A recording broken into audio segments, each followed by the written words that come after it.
No doubt, my favorite part about cycling was the training and the precision of the training, the fine-tuning of the training. That always really fascinated me.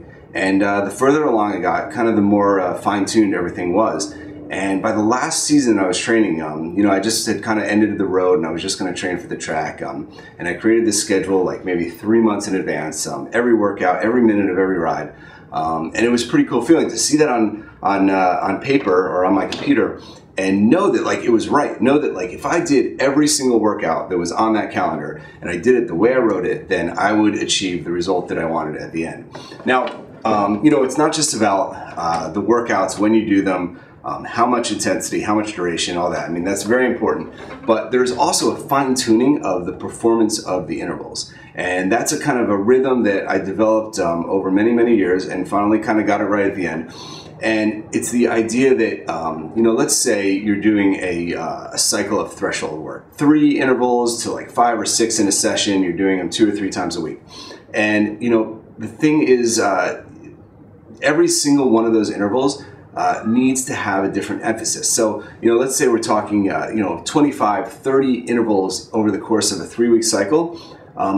By the end, I knew exactly what to do on each one of those intervals. And so what I mean by that is, on the very first interval of the very first interval session of the cycle, you're coming off a rest week. So you're really fresh, you're really excited, you've got a lot of energy.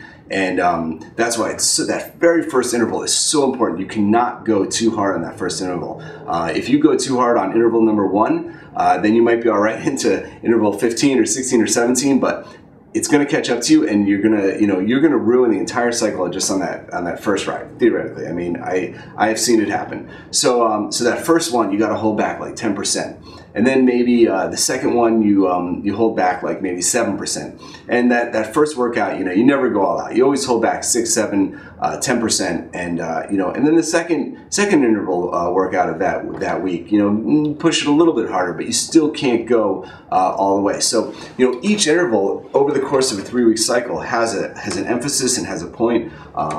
It has a cadence. It has a recovery time.